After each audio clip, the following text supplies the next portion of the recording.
Hey líderes, ¿cómo están? Qué gusto saludarles en este nuevo episodio de su podcast de Líder a Líder. Como ya saben, siempre estamos muy contentos de invitar líderes inspiradores y que son muy capaces en todos los ámbitos, desde el humano hasta el profesional. El día de hoy no es la excepción y nos encontramos con un super líder. Miguel Arias, ¿cómo estás hoy? Excelente, Rubén. Muchísimas gracias por la invitación. Pues encantado de estar en tu espacio. Los más gustosos de ellos somos nosotros, amigo. Déjenme decirles a quienes nos están escuchando y viendo que Miguel Arias es muy conocido por mucha gente, pero si alguien todavía no tiene el gusto de conocerlo, rápidamente, ahorita me ayudas tú si se me pasa algo, amigo. Les comento que Miguel es estratega de inversión y también es Financial Advisor en GBM Plus, ¿verdad? O GBM. GBM para uno. Todos los que vivimos en México. Es que me puse, amigo, dije, no, es de alto nivel, Miguel, tengo que ponerme acá, bilingüe. Pero bueno, Miguel, algo que se me haya pasado, ¿cómo te gustaría empezar este episodio diciendo, Miguel Arias es lo que ya dijo Rubén, y qué más podrías tú decir además de eso? Pues, quitando temas como de profesiones o a qué me dedico, soy muy enérgico y soy muy apasionado por lo que me comprometo a iniciar, siempre lo termino, Rubén. Entonces, cuando me dijiste, vienes a mi podcast, dije, vamos poniéndole fecha, vamos poniéndole horario y con todo gusto. Entonces, compromiso yo creo que sería algo que me define también. Fíjate que coincido. Digo, más allá de que estemos ahorita platicando tú y yo, me gustó mucho empezar a platicar contigo para quedar de acuerdo para este podcast. Y lo quiero comentar con la gente que escucha porque enseguida se percibe una persona profesional, se percibe una persona, hablando de ti, pues, que tiene claro el acuerdo que estamos haciendo. Y ahora, pues bueno, también contento de que vienes un poquito a hablar con nosotros de un tema que... Lo voy a decir de un modo a lo mejor muy simplón, pero que de pronto siento yo que se pone de moda desde hace unos años. Y qué bueno, que son un poco las finanzas, las inversiones, un poco el tema de finanzas personales. Y algo que empezó a ser un tema de las agendas de todos, ¿no? Para empezar un poquito a abordar ese tema, Miguel, ¿cómo es que tú empezaste a tomar estos temas? ¿Es un tema que te ha interesado desde siempre? Cuéntame un poquito eso. Gracias, Rubén. Mira, precisamente, de hecho, con un amigo, hace unos días también lo platicaba, me hacía una pregunta similar. Y todo comienza porque, estando en la universidad, van a visitarnos un banco a ofertar las famosas tarjetas de estudiantes, que no necesitas comprobante de ingresos y prácticamente es más fácil sacar esa tarjeta de crédito que tu INE, ¿no? Por así decirlo. Sí. Entonces, en el acomodo del producto financiero, algunos compañeras lo aceptaron, después se endeudaron y pues sus papás les tuvieron que ayudar para cubrir esa deuda, ¿no? Yo en la primera oferta no acepté porque percibía y sentía que no iba a saber cómo utilizarla. Entonces siempre he sido muy curioso como de aprender algo y pues bueno, poder estar después ya diciendo el sí, ¿no? Entonces en este aspecto comienzo a prepararme, termino yo creo que recibiendo mi primer tarjeta no a los 18 cuando me la ofertan, sino como a los 20. Okay. Y en el inter, bueno, ya había tomado algunos cursos de educación financiera, me gusta el tema, empiezo a capacitarme en temas de finanzas personales y también de educación bursátil. Okay. Entonces era algo que no... A pesar de que estudié administración de negocios como mi primer carrera, no venía dentro del plan de trabajo a profundidad muchos temas financieros que a mí me interesaban aprender. Entonces, a la par de mi universidad estuve estudiando diplomados y certificaciones para cuando egresé de la carrera, pues bueno, ya tener ese información, conocimiento que quería, pero que mi carrera no me lo iba a dar. Entonces fue la forma en la cual, pues bueno, pude capacitarme a la par de la universidad y ya después alcancé a egresar de 21, ya después cumplí los 22, ya entré a trabajar a un banco y pues bueno, ya con cierta, pues bueno, experiencia en el tema, no precisamente por la escuela, sino porque uno tuvo que complementarse por aparte, pero provenía como esa curiosidad o de saber o de reconocer algún sentido de ignorancia que uno tenía. Claro. Y que si tenías la oportunidad de mitigarla, pues bueno, es algo que busqué y afortunadamente, pues bueno, ya vamos para casi 9 años de experiencia en el sector financiero. Perfecto, creo que estamos sentados platicando con la persona adecuada para hablar de estos temas. Miguel, me llama mucho la atención que, bueno, tú no te conformaste con lo que la universidad, la escuela te ofrecía a nivel de contenidos, a nivel de información y te dedicaste a investigar pues por tu cuenta, te capacitaste, etcétera. Te quiero preguntar un poco familiarmente, digo, voy a hacer un paréntesis. Algunos de los líderes, las personas que escuchan este podcast, son pues desde muy jóvenes, digámosle 15, 17, 20 años, hasta ya 30, 40 y en adelante. Entonces, esto te lo comento porque muchas veces alguien podría encontrarse en tu historia y no lo sé, tal vez en tu casa te apoyaban con estos temas desde siempre, tú tuviste algún detonante en tu infancia. Digo, a lo mejor a veces uno pregunta esto pensando en que va a haber un momento revelador, pudiera haberlo, pudiera no haberlo. ¿Tú identificas algo así o sencillamente era tu curiosidad por estos temas? Fíjate que fue la curiosidad, porque digo algo que agradezco y reconozco mucho a mi papá, es que siempre para temas que fueran de algún aprendizaje o alguna habilidad por adquirir, siempre nos apoyó, tanto a mi hermano como a mí. Okay. Entonces es curioso porque digo, antes de meterme mucho al sector financiero, aunque no parezca, pero estoy certificado como instructor de gimnasio ante la Federación Mexicana. Okay. Entonces, primero comienzo a estudiar, de hecho, también de esos temas, porque ahí me molestaba que en el gimnasio no te ponen, y no sé si te ha pasado como hombre, no te ponen atención, nunca te pelan los entrenadores. Nada. Entonces yo decía, oye, estoy pagando una mensualidad igual que todos, pero nadie me atiende. Sí. Entonces, de esa misma curiosidad nace como el empezar primero esos temas de activación o educación física o modelos de entrenamiento. Y bueno, nunca me dediqué a eso, pero es conocimiento que, bueno, por ahí tengo No estorba. Por ahí, lo tengo por ahí acumulado. Sí. Y en el Inter, bueno, también me entra la curiosidad por todo el tema financiero. Y pues mi papá dice, bueno, si es algo de valor, pues dale y te apoyo, ¿no? En ese tema como de dar el empujoncito, dar el visto bueno. Y pues algo que también importa, pues bueno, que de repente alguna mensualidad de algún curso o de algún diplomado, alguna certificación, pues afortunadamente conté con ese apoyo. Entonces, va muy de la mano a una conferencia que tengo y que se la he externado por ahí a algunos, quizá jóvenes la han escuchado en su universidad, y se llama el romper el molde. Okay. Que es algo que le digo mucho a los chavos porque cuando estén por egresar de la universidad probablemente vayan a salir como una línea de producción, igualitos o igualitas a sus compañeros y compañeras, como si fueran todos moldes de juguete, de plástico. Y de qué forma le pones más herramientas a ese muñeco que va a salir, ¿no?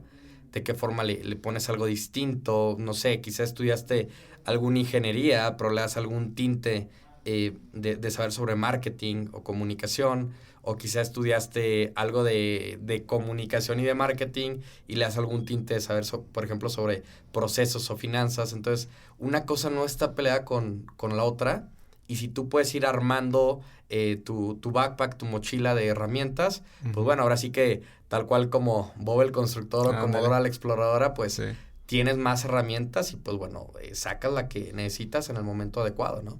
Sí, puedes explorar entre tu caja de herramientas y resolver problemas. Al final yo creo firmemente que también para eso nos sirve, y coincido contigo, la educación.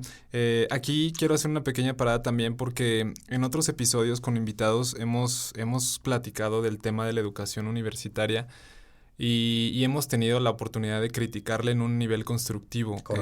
En lo personal yo te quiero compartir, y coincido con lo que dices. Yo estudié la licenciatura en Administración Pública. Es un tema pues muy gubernamental, muy al sector público. Sin embargo, en algún punto, igual que tú, la curiosidad me llevó a explorar otros dominios, y hoy puedo hacer un montón de cosas, afortunadamente, sin haberme a lo mejor enfocado únicamente en ese tema. Entonces, me gustaría preguntarte si tú tienes alguna crítica, por decirle así, constructivo del tamaño y color que sea, para la educación universitaria en tu experiencia personal. Uy, sí, muchísimo.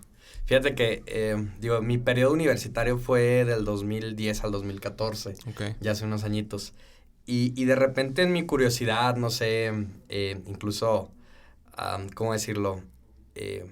Inocencia, yo les preguntaba en mi universidad, en mi dirección, si de repente podría tomar alguna materia que no venía en mi programa en otra facultad, y pues resulta que no se podía.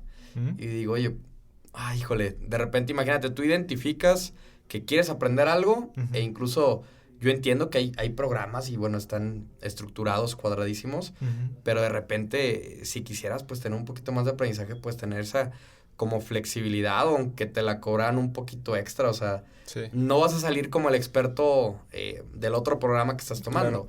Pero si pudieras tener el interés de tomar alguna, pues, ¿por qué no permitirlo, no? Entonces claro. Siento que de repente los programas son muy cuadrados, muy extensos. No hablemos de licenciaturas, de maestrías, de doctorados.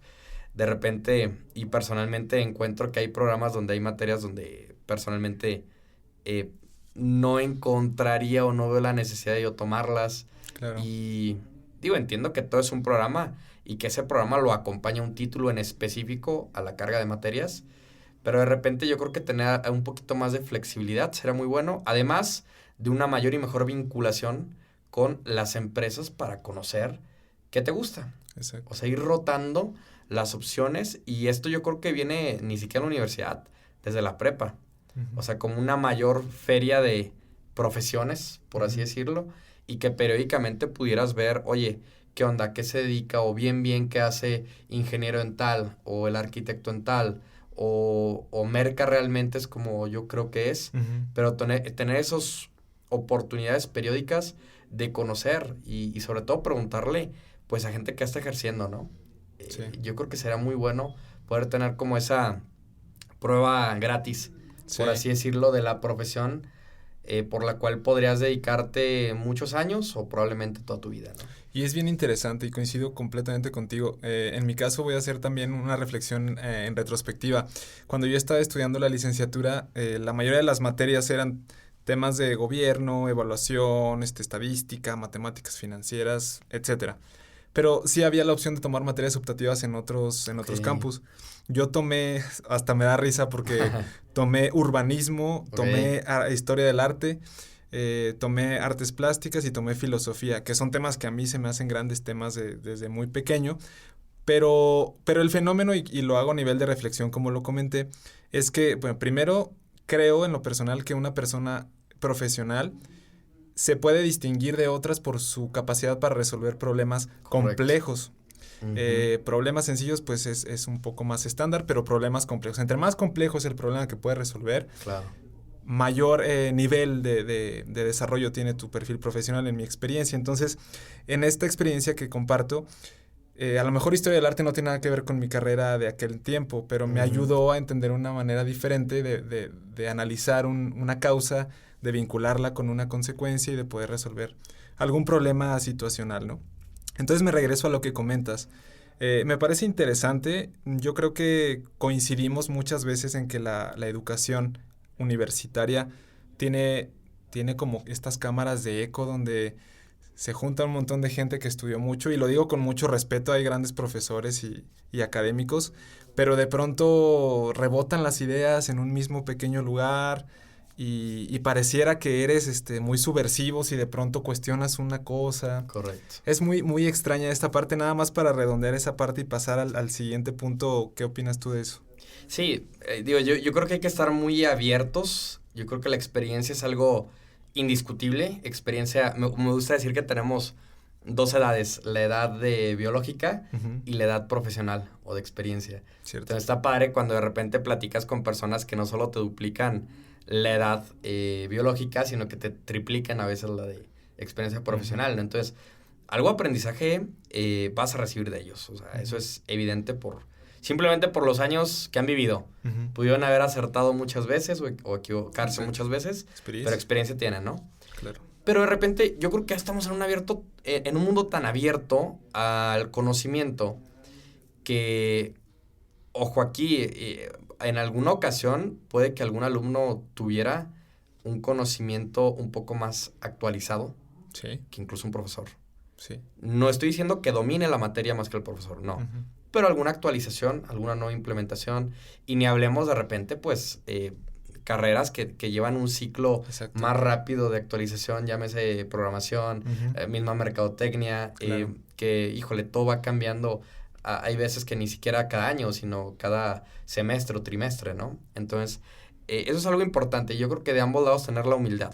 Exacto. Siendo joven, de aprender de alguien que tiene mucha experiencia, y siendo alguien con mucha experiencia, aprender de un joven quizá muy curioso, que está aprendiendo muchas cosas que evidentemente no van a estar en la carga o en el programa académico porque estos se renuevan cada cierto periodo de años, ¿no? Entonces, mantenerlo actualizado tan inmediatamente, pues sería prácticamente imposible. Claro, coincido con ello y voy a hacer también ahí un comentario respecto a la innovación, por ejemplo. O sea, vámonos al ABC de las cosas. Cuando hay un camino ya marcado que se debe de seguir, o un canon o un conjunto de cánones, y tú necesitas o se necesita académicamente seguirlos todos, pues queda poco espacio para poder hacer una cosa diferente, ya no vamos a decir extraordinaria, que es un poco a lo que le llamamos innovación. A veces le hago muchas críticas a los programas de innovación de las universidades, porque bueno, me invitan y yo digo, o sea, estás haciendo un programa de innovación donde pones un montón de elementos en un conjunto al que le llamas innovación, únicamente para darle un camino a seguir a un joven, y eso es innovación. Eso no es innovación. Innovación es un estado del perfil profesional, es una eureka, muchas cosas, ¿no? En fin, es algo que a veces pasa, y hablando un poquito de este tema y de lo que ahorita decías, la experiencia, jóvenes, grandes y ver un poco al futuro, me gustaría entrar un poquito en materia. Venga. Creo que podríamos hablar durante varios episodios de muchas cosas. Me encantaría invitarte a muchos episodios más. Pero ahorita, para darle algo que escuchar también respecto al tema que nos atañe hoy, a nuestros escuchas, me gustaría preguntarte, respecto a las inversiones, hay mucha especulación respecto a largo plazo, ¿no? A veces hay incertidumbre, ¿cómo le hago para invertir a largo plazo? ¿Qué opciones tengo? Si soy un trabajador, si soy un godínez, si soy un emprendedor informal, formal, etcétera. En general, ¿cuáles son como tus opiniones respecto a las inversiones a largo plazo en general? Correcto. Sí, Rubén, es importante mencionar que existe la inversión activa y la inversión pasiva. Okay. Es decir, y voy a empezar por la más sencilla, la inversión pasiva básicamente es que puedas tener tu dinero preferentemente con instrumentos de renta fija o de deuda se le llama, en los cuales es un plazo que simplemente es dejar que lo cumpla, es decir, que pase el tiempo y se entrega la tasa garantizada, sí o sí. Son los instrumentos quizá donde la gran mayoría de la poca gente que invierte en México, que ahí va el primer dato, que es poco menos del 2% de los mexicanos invierten. De ese 2%, la gran mayoría invierte en renta fija, es decir, con instrumentos que ya tienen una tasa prometida y solo es esperar que el tiempo pase, básicamente. ¿Cuáles serían como los más populares de estos instrumentos? El más popular, digamos, el que hoy en día es el atractivo y hasta mucha gente lo comenta porque sí o sí es un must, los famosos CETES, ¿no? Los certificados de tesorería, donde, bueno, hay plazos quizá 1 mes, 3 meses, 6 meses, 1 año o incluso un poco más algunos bonos. Y, pues, bueno, es solo esperar a que pase el tiempo, ¿no? Acompañado y que podríamos incluirlo un poco como gestión pasiva, está muy de moda tener alguna inversión indexada. ¿Qué significa una inversión indexada? Hay índices, por ahí podrán haber escuchado muchos quienes no escuchan, por ahí escuchar que algún índice que replica el comportamiento del Standard & Poor's 500, que son las 500 empresas más grandes en la bolsa de Estados Unidos. De repente por ahí al Nasdaq, el IPC, que es la bolsa en México. Entonces básicamente es ingresar o comprar títulos de ese índice y, pues bueno, estar quizá también abonando periódicamente a pero no te estresas tanto como en hacer una compraventa o voy a usar el término trading, pero igual y en un ratito abundamos un poquito más qué es trading, pero trading básicamente es la traducción de comprar y vender lo que sea, no forzosamente títulos financieros, sino incluso el celular que tenemos, ¿no? Y básicamente esa inversión activa es esperar o depositar. ¿Cuál es el problema? Que ese índice puede estar obviamente cotizando por arriba o por debajo de tus niveles de entrada y en algunos momentos, digamos, que ese índice lo vas a replicar a un costo más caro o en otros lo vas a replicar a un costo más barato, ¿no? Entonces, puedes tener ventajas o desventajas para todo esto y cuando decimos que es a largo plazo es porque tienes la oportunidad de recuperarte ante las posibles minusvalías que pudieran pasar en el tiempo. ¿Qué pasa? Quizás este término de minusvalías lo escuchamos mucho o quienes sí están familiarizados a revisar su estado de la Afore.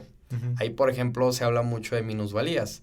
Y algo bien importante y que muchos mexicanos desconocen y quizás hasta cierto punto permite que estén tranquilos, pero el dinero de los mexicanos está cotizando diario. Porque, bueno, en el Afore, dentro de las CIEFORES, que son como los pequeños cajoncitos donde se invierten, pues bueno, tienen esta estructura de portafolios que te comento, cierta parte y gran mayoría en renta fija, un poquito en renta variable, pero el dinero del mexicano está pues fluctuando diario, ¿no? Muchas veces serían unos inversionistas indirectos o hasta cierto punto en contra como de su voluntad, porque pues no tienen como la facilidad o la oportunidad de decidir tan específicamente en qué quieran que se invierta su dinero, ¿no? Digamos que ya están prearmados los portafolios de las CIEFORES y bueno, se te asigna normalmente por la edad que tienes, es la CIEFORE que te corresponde, aunque bueno, te puedes cambiar, pero realmente no es como que tengas la oportunidad de crear o elegir a largo plazo qué tanto, cómo quieras que te vaya en tu portafolio. Para eso hay otro tipo de servicios, por así decirlo, donde podemos diseñar portafolios de inversión 100% como trajes a la medida de las personas.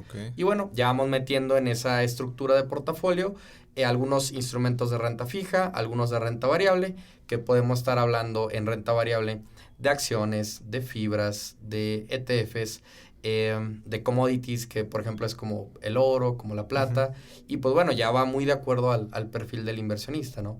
¿Cuál es la diferencia entre la renta variable?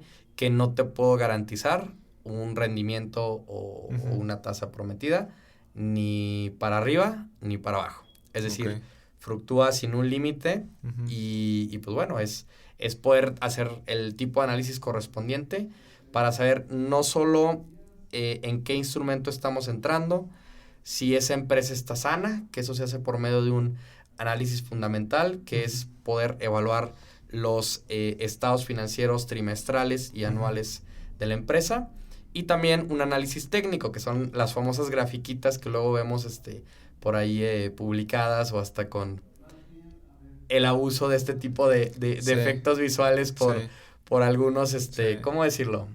¿Qué adjetivo no ofenderá tanto? No, pues el que sea, el que deba ser, amigo. Bueno, las cosas por su nombre. Por algunos, unos gurús o qué será. Gurús o fraudes que hay mucho en el mercado. Y ese es el análisis técnico. Entonces, con el análisis fundamental, evalúas dónde vas a invertir, que la empresa esté sana, y la otra es cuándo vas a invertir. Porque puede que sea una muy buena empresa, simplemente no es el momento de invertir, porque quizá el precio de acción está muy, muy por arriba de lo que será justo pagar. Entonces, puedes como que tener paciencia y esperar, ¿no? Entonces, serán como los dos tipos de análisis, análisis fundamental y análisis técnico. Bien, entonces está bien interesante. Mira, estoy así como que cachándote todas las ideas. Me gustaría preguntarte un poco respecto a CETES. Te pregunto esto porque sé que es como algo que está permeando mucho entre las personas que empiezan a interesarse como a nivel ya de acción en este tipo de temas. Sí. Yo personalmente una duda que tengo es cómo tanto en este instrumento de inversión como con algunos otros que estás platicando. Dos preguntas. ¿Cómo afecta, por ejemplo, la inflación que a veces piensa uno? Ok, invierto un año en CETES, me da un 12% de rendimiento, pero la inflación llegó a 7%. Entonces, ¿me conviene? No me conviene. Ya no gané un 12, ya me quedó un poquito menos de un 5. Entonces, esa es la primera pregunta. O sea, ¿cómo enfrentan la inflación de un país hablando de México? Pues nos escuchan en diferentes países. Supongo que es la misma situación. Y la segunda, ¿qué impacto o qué importancia tiene como que el conjunto global, o sea, el mundo, lo que está pasando en el mundo, en todas las inversiones, digamos, a un nivel general? Porque cada una entiendo que es un caso específico, pero así como si pudieras decirlo genéricamente, ¿cómo estaría este asunto? Correcto, Rubén. Fíjate que, por ejemplo, el ajuste de tasas o cuando se define a qué tasa va a estar el CETE, depende mucho de las tasas de referencia que las dicta Banxico. Entonces, como una política monetaria, Banxico, en el caso de cuando existe un periodo de inflación, lo que hace es subir las tasas para mitigar o controlar la inflación. Yeah. Entonces, por ejemplo, ahorita estamos viendo un periodo donde las tasas son altas. Como consecuencia, de aquí vienen los dos lados de la moneda. las puedes aprovechar invirtiendo en estos instrumentos de renta fija, mitigas la inflación que existe y quien no está invirtiendo, pues bueno, se está dejando comer o absorber su dinero por la misma inflación. Sí. El tener estas tasas altas permite, bueno, que no pierda el poder adquisitivo en comparación a la inflación que se vive, que bueno, si sacamos el promedio del año anterior, precisamente es el 7%, y también promueve la inversión pues externa o personas, por ejemplo, de Estados Unidos, donde por su dinero pueden estar recibiendo un 4% anual, es lo normal de las tasas en Estados Unidos. Pues bueno, si deciden invertir en México, pues están hablando de las tasas que comentan, ¿no? El 11%, un poquito más. Y pues bueno, también es atractivo como para pues captar un poquito de inversión. En el aspecto mundial, fue un año el 2022 de inflación a nivel mundial. Unos países sufriendo más que otros. Argentina, Venezuela, pues los que podemos comentar un poquito más. Y en México hasta cierto punto no le fue tan mal.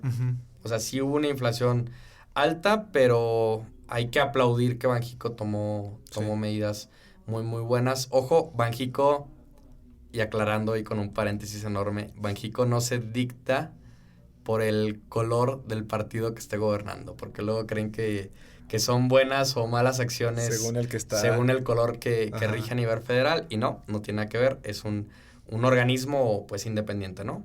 Entonces Banxico pues bueno hizo muy bien su trabajo y bueno permitió que no nos absorbiera la inflación en demasía. Subió las tasas cuando debía de hacerlo, como debía de hacerlo, y la expectativa es que para lo que resta del año, a nivel incluso global, y en México y Estados Unidos sobre todo, pues fueran disminuyendo las tasas. Eso sería lo esperado.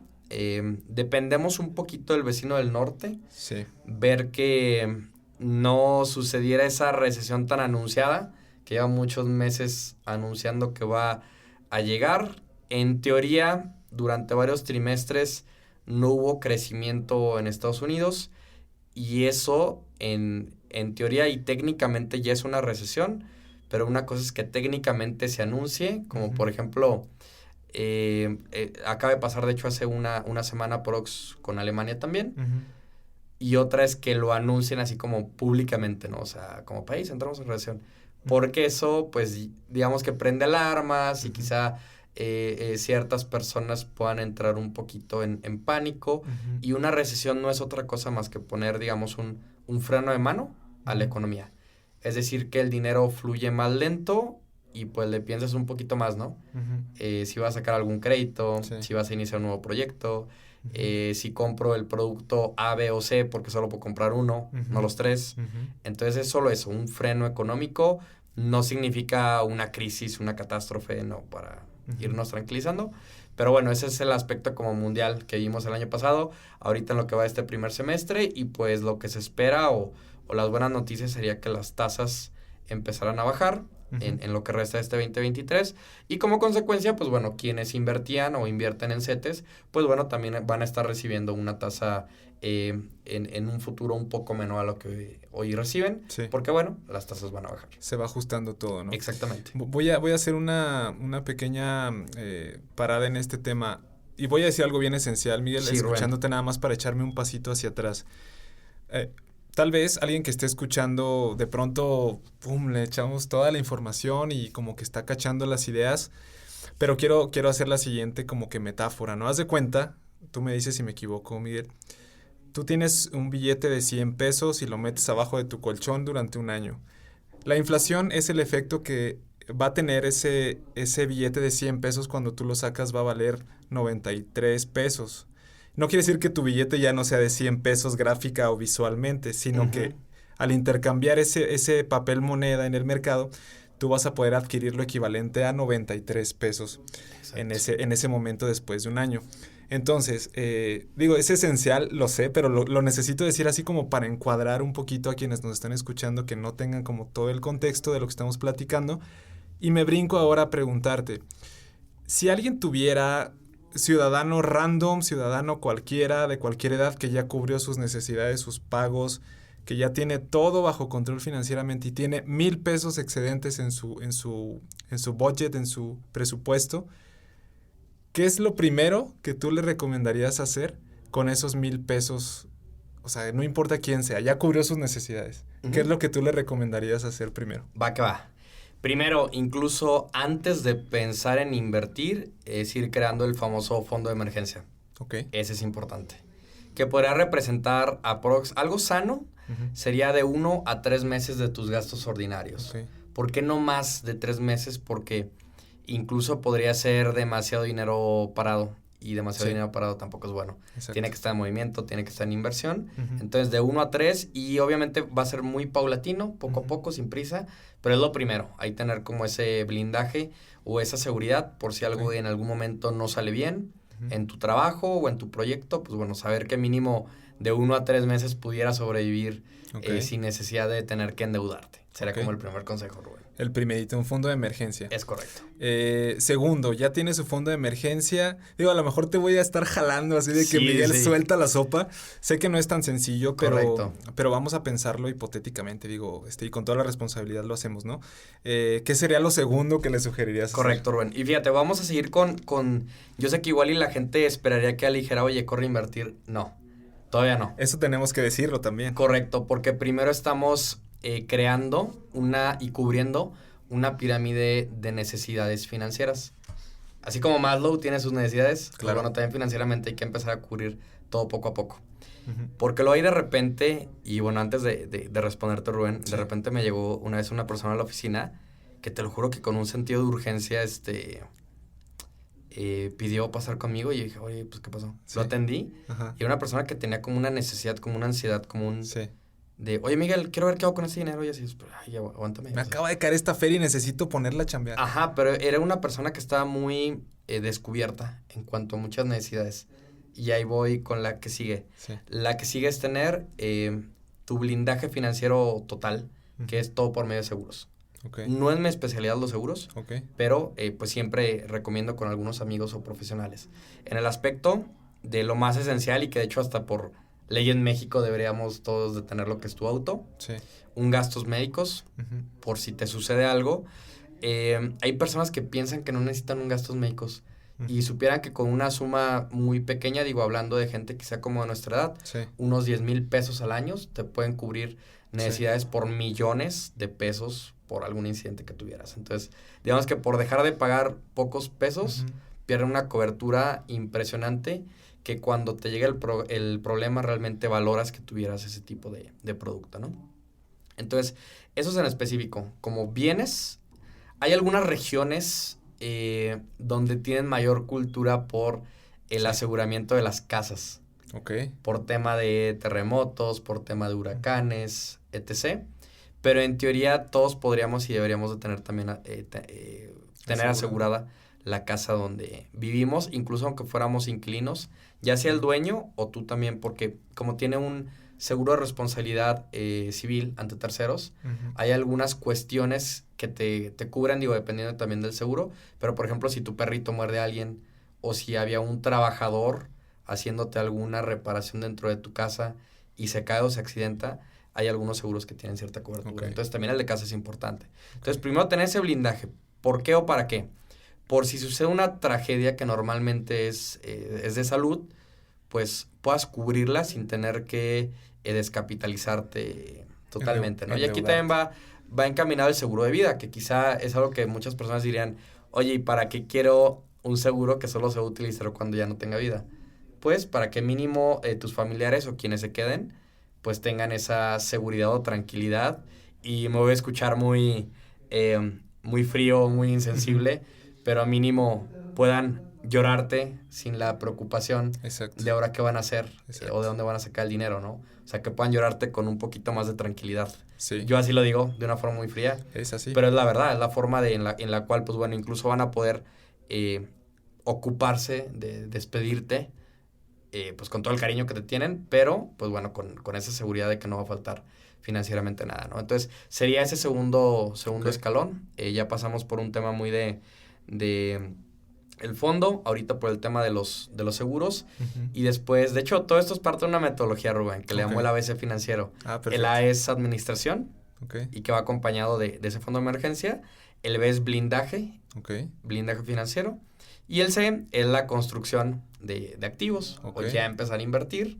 Y si seguimos utilizando esa cantidad que me comentabas, de los 1,000 pesos, pues bueno, lo primerito sería buscar una inversión mínimo que te iguale o te supere inflación.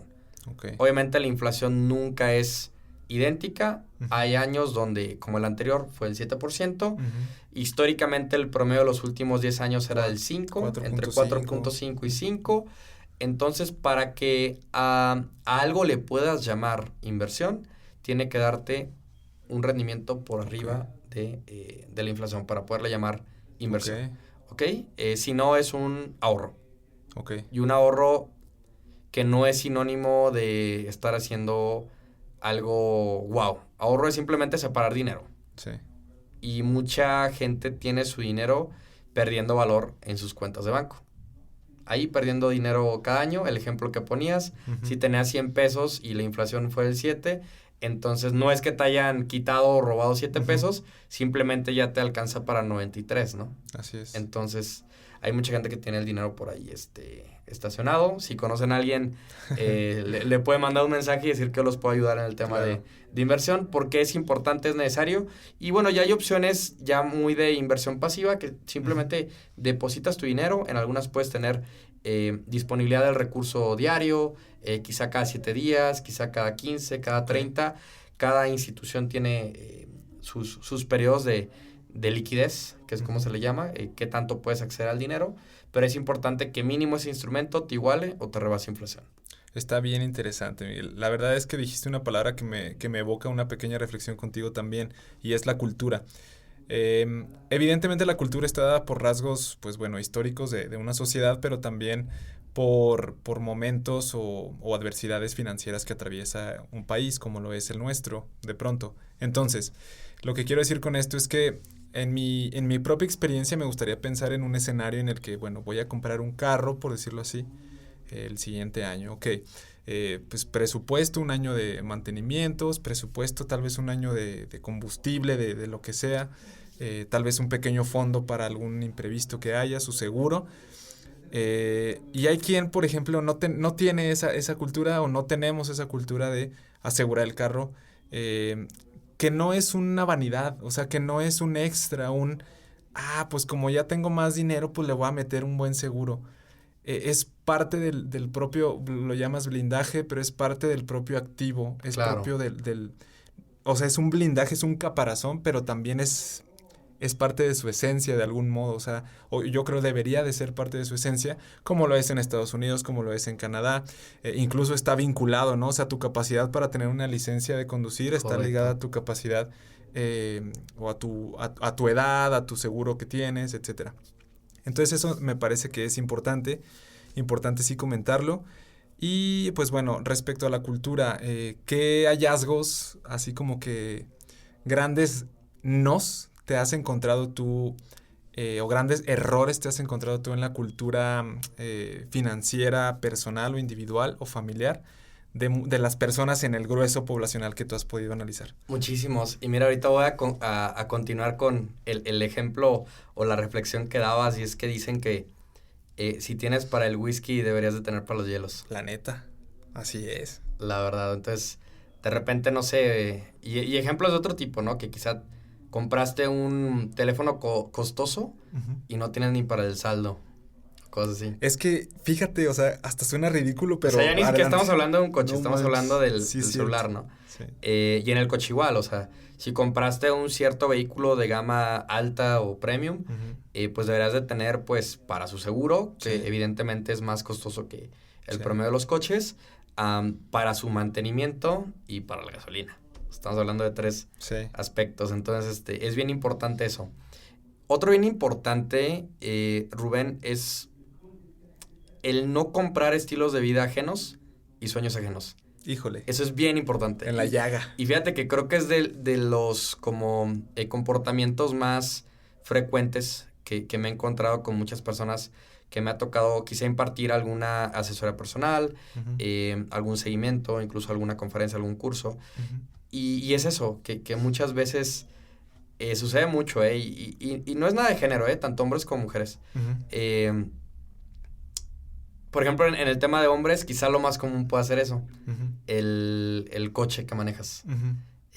Quizá con las mujeres pueda ser un poquito más lo que vistes, o dónde te lo compras, o el maquillaje, o cositas así, ¿no?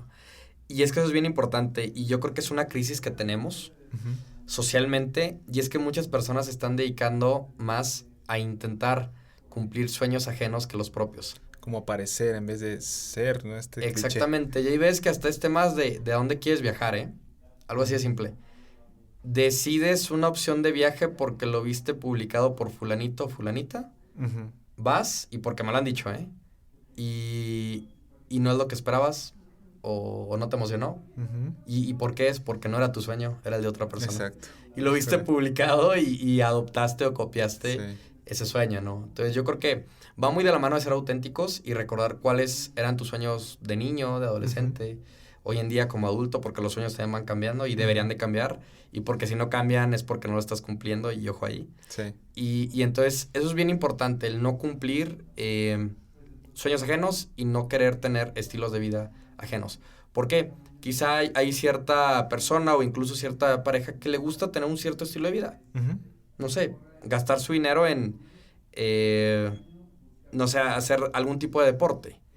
Y hay a quien le gusta gastar su dinero en restaurantes muy ricos.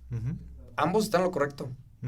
Pero ambos deben dedicarse o gastar o consumir a lo que los llena. Y no intentar, pues, bueno, competir como en ese aspecto, ¿no? Y ya ni hablemos en temas un poquito más como sociales, ¿no? A ver quién tiene la boda más grande, la boda más costosa, etc. Muchas cosas que de repente es como mucho de competencia social. Entonces, eso es uno de los errores que he visto mucho.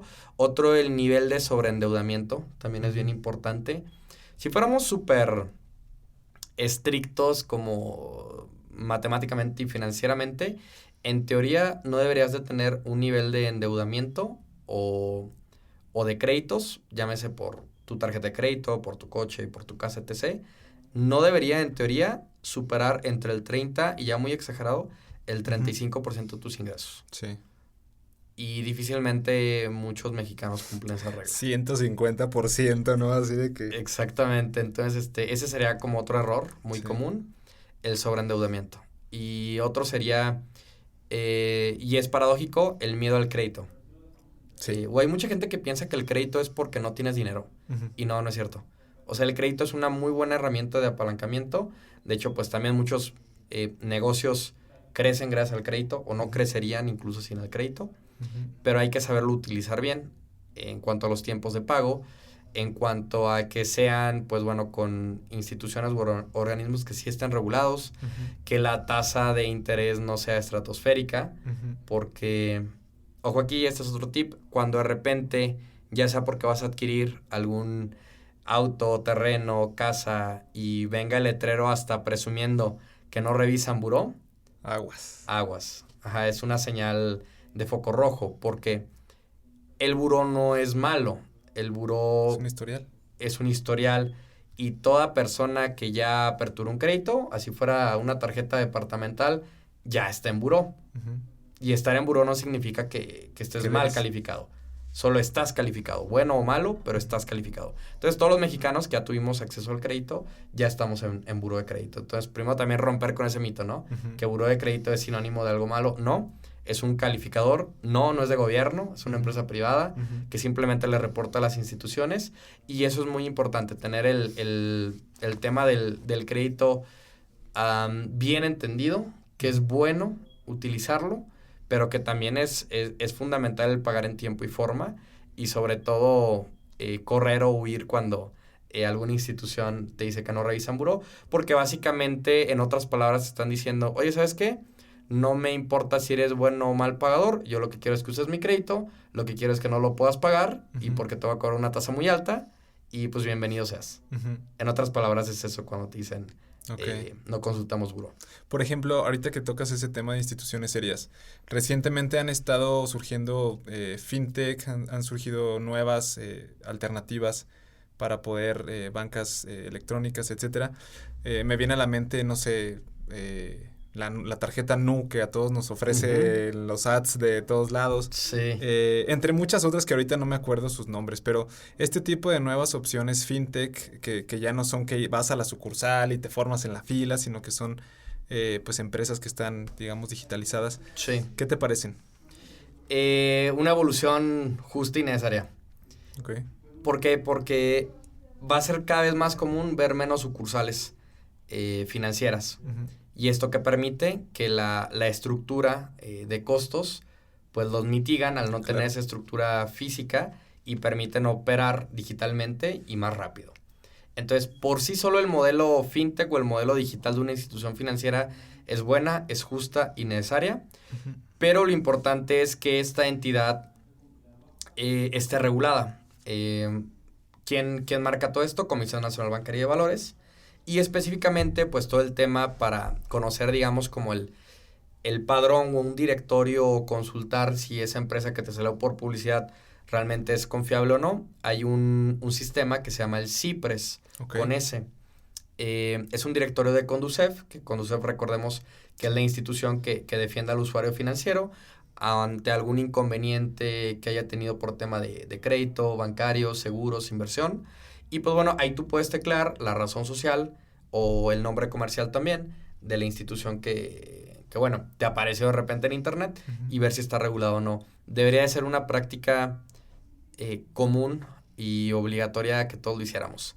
Pero pocas veces te detienes a ver si la institución está regulada o no. Pero es algo que todos deberíamos como usuarios hacer porque luego se deposita no solo el dinero, sino la confianza en instituciones que no valen la pena. Y bueno, es una forma que también como usuarios deberíamos de tener ese buen hábito de estar consultando si la institución es seria o no. Exacto, es relevante lo que comentas. A nivel de educación financiera. Correcto. Bueno, paréntesis grandote, si alguien necesita, quiere, es curioso, está interesado en lo que estamos platicando, no dude ni un momento en contactar a Miguel. Miguel es un fregón de estos temas. ¿Dónde te pueden contactar? Ahorita lo repetimos, pero para que la gente escuche, Miguel. Sí, fíjate que donde contesto un poco más rápido es en mi Instagram, @MiguelArias11. Y pues bueno, por ahí también está el contacto de mi correo electrónico también en mi Instagram, por ahí la página de Facebook, por ahí incluso TikTok, pero bueno, ahora sí que a la orden y yo creo que Instagram es el medio en el cual pues incluso nos contactamos vía Instagram. Así es. Podemos platicar un poquito más y bueno, por ahí tener alguna resolución o guía ante algún problema o duda financiera que tuvieran. Súper, Miguel, muchas gracias. Ya escucharon, chicos, líderes, tomen nota y contacten a Miguel. Miguel, educación financiera, un poquito para ir ya perfilando el cierre del episodio. Recientemente hubo algunas iniciativas en el Senado de la República que en México hay algunos países de Centro y Sudamérica que ya incorporaron temas de educación financiera en educación básica. Correcto. Lo cual es un gran aplauso para ellos. ¿Cómo ves tú estas iniciativas? ¿Lo consideras? Digo, a lo mejor está de más que te lo pregunte, pero ¿te parece pertinente? ¿Hasta qué medida te parece pertinente? Sobre todo, bueno, voy a hacer un paréntesis nuevamente. Yo he podido ver jóvenes, niños, adolescentes que reciben educación financiera en sus escuelas o por cursos alternos y llegan a su casa con conceptos nuevos y en casa les dicen, ¿pero qué estás diciendo? ¿Cómo que el crédito? ¿Cómo que el tal? Entonces creo que es una estrategia que sí debe ir desde la escuela, la educación formal, pero también desde la sociedad, la casa. Claro. Y todo esto. ¿Tú qué opinas de todo eso? Es muy necesaria y para que los niños adolescentes ya vayan creciendo con una mayor conciencia del uso de su dinero, de los productos y servicios financieros que deberían de tener dentro de su canasta de lo que adquieren. Y le encuentro mucho sentido a lo que dices, porque es más sencillo a veces permear la cultura, tanto lo bueno como lo malo, o los hábitos, tanto buenos como malos, de papás a hijos. Sí. Pero que un hijo lo haga al papá, wow. Sí, ¿no? O sea, estás yendo en contra totalmente de cómo funciona pues la dinámica, ¿no? Sí. Familiar. Y volvemos a lo mismo, al ejemplo con el cual empezábamos el capítulo. Quizá estás hablando de un niño que tiene el conocimiento, o adolescente, que tiene el conocimiento y no es erróneo. Está nuevo, está actualizado, pero simplemente pues quizá como el papá dice, soy más grande que tú, yo ya tengo experiencia, mala experiencia, yo ya no pude pagar mi tarjeta de crédito 3 veces, pues ¿qué me puedes enseñar tú a mí, no? Y quizá el conocimiento está bien otorgado en su escuela o por alguna institución que se los hizo llegar, pero pues confiar y va de la mano a veces con la comunicación que pudieras llegar a tener con tus hijos, ¿no? Qué tan abierto estás a esa comunicación que se necesita en muchas familias. Y hablar del dinero es un tema súper tabú, que incluso podremos tener incluso hasta todo un episodio de finanzas en pareja, amigo. Porque, hagámoslo. No, es impresionante lo mucho que se deben de comunicar las parejas, porque evidentemente crecieron en núcleos familiares muy distintos. Y ahora lo que está haciendo es crear un nuevo núcleo familiar entre dos personas con creencias distintas y con hábitos distintos. Entonces, ¿de qué forma va a hacer que funcione eso? Te voy a comprometer a que vuelvas a que grabemos ese episodio de Finanzas en Pareja. Sí, con todo gusto, Rubén. Y porque son demasiados temas por hablar y digo, es algo que va de la mano con la comunicación. O sea, porque quizá alguno de los dos va a tener ciertas habilidades que el otro no, alguno va a tener problemáticas que el otro no, como algún, no sé, gasto compulsivo, etc. Pero es algo que es muy necesario platicar, Rubén. Estoy de acuerdo y bueno, voy a detenerme también en lo que comentas respecto a las familias y cómo es que se abordan estos temas por las primeras veces de un niño en el tema finanzas o una niña. Me gustaría pensar en un escenario hipotético en el que, así como le llenamos de ceremonia primeras veces de muchas cosas a los hijos, les orientamos de que mira, esto es aquello, esto es tal. Las personas que tienen pues actualmente hijos o que tienen la fortuna o bendición de ser padres ahora, puedan también meter un poco estos conceptos a su vocabulario y que puedan tomarse muy muy en serio este asunto para que puedan llevarles de la mano y bueno, vamos a abordar o quiero abordar 3 conceptos muy básicos para el tema de cómo los adultos vivimos pues lo que aprendimos antes, ¿no? Aprender, desaprender y reaprender, ¿no? Correcto. También hay que ser conscientes de eso. A lo mejor aprendimos algo incluso en la universidad, incluso en etapas diferentes de la vida y es necesario a veces desaprender las cosas, a veces reaprenderlas y más cuando se tiene la responsabilidad de compartirlo con pequeñas que van apenas creciendo, ¿no? Miguel, pues bueno, prácticamente estamos llegando al cierre del episodio. Tengo una pregunta que no me quiero quedar sin hacerte. Hace rato decías, aguas con las tarjetas que no te ponen, que te dicen, no revisamos buró de crédito o las soluciones financieras que te lo ponen tal cual. Le voy a llamar red flags porque, bueno, me gusta el término, la bandera roja puesta. Claro.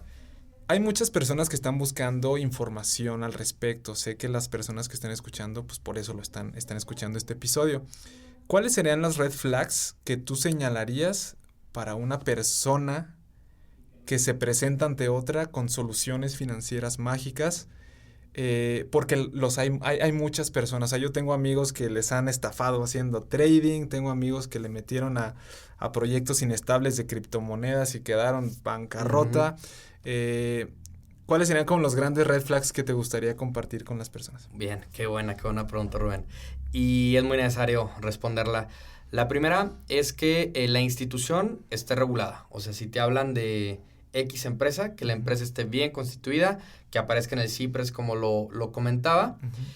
Sobre todo cuando te prometen o te garantizan resultados muy por encima de digamos, como lo normal del mercado, también es una red flag. Porque una cosa es que se pueda lograr el rendimiento y otra cosa es garantizarlo. Suena parecido, pero no lo es. Exacto. Una cosa es lograrlo y otra cosa es garantizarlo. Son dos cosas bien diferentes. La segunda, ese asesor, esa persona, debería de estar certificado. Debería de tener las credenciales para ejercer como un profesionista que es un estratega o realiza estrategias o asesoría financiera. Para esto, quien regula es la AMIB, Asociación Mexicana de Instituciones Bursátiles. Para esto hay ciertos grados de especialización, exámenes, y hay también un padrón en el cual, si tanta confianza hay y si el asesor tan buen servicio te va a brindar, te debe brindar su matrícula de la AMIB. Y con eso lo desenmascaras. Exactamente. Tú le pides cuál es tu matrícula, tú tranquilamente en tu celular o en tu computadora lo puedes poner tu matrícula y ya ves el nombre del asesor, de qué fecha es su vigencia de sus credenciales y así de simple. Si no te puede dar o no cuenta con una, pues ni modo, podrás decir que sabes mucho y qué padre que sepas mucho, pero no tienes los permisos para ejercer. Porque, por ejemplo, para ejercer en México va un módulo de ética.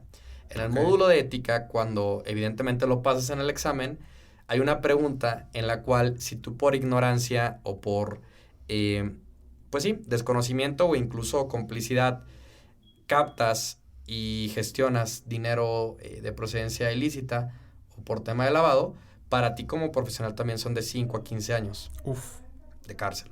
Órale. Entonces, desde ahí te das cuenta, si un profesional no está certificado, pues evidentemente pues no le importa el dinero que capte, ni con quién trate, ni nada, ¿no? Ajá. Entonces, es una red flag muy, muy, muy importante. Y la tercera, las referencias también. Pedir las referencias y si alguien que nunca ha invertido o que tú no lo asociabas con inversión te está platicando a esa persona, ahí no es. Ahí no es. Entonces, importa mucho las referencias y quién te lo está recomendando y por qué te lo está recomendando. Y evidentemente alguien que ya tenga expertise en el sector y que, bueno, ya hayan visto resultados y te puedan comprar resultados, porque empresas de ese estilo o fraudes o pirámides de ese estilo, pues bueno, pueden estar pagando bien si tú quieres 1 o 2 años incluso y después desaparecen y se van. Y así pueden estar rentando oficinas en el lugar más bonito de tu ciudad. Se pueden ir. O sea, las oficinas no garantizan nada. Hoy en día es más confiable incluso instituciones de las cuales no vas a ver oficinas, pero están reguladas, a opciones que tienen oficinas y no tienen ni siquiera un papelito que los avale. Oye, no lo había pensado, pero tienes mucha razón, ¿eh? O sea, en ese orden de ideas es muy cierto. Bien, entonces, Miguel, pues bueno, ya más adelante, y me gustaría también que abordemos ese tema en algún otro episodio con más oportunidad. Claro que sí, Rubén. El tema de las inversiones en bienes raíces, el tema inmobiliario, creo que es un tema que nos daría para meternos otro episodio tal vez. Como ya que te agarré, ya no te voy a soltar, amigo, discúlpame. Pero bueno, para cerrar un poco este episodio, Diego, ya nos has dado mucha luz en este tema o en estos temas. ¿Cuáles serían algunas recomendaciones generales o una general que te gustaría compartir con las personas que escucharon este episodio? Separar y poner su dinero a trabajar.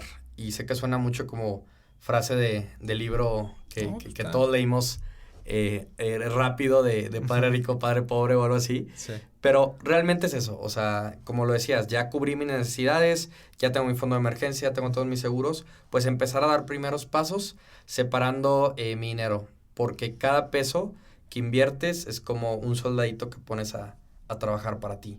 Entonces, pues de pesito en pesito, claro que todo va contando.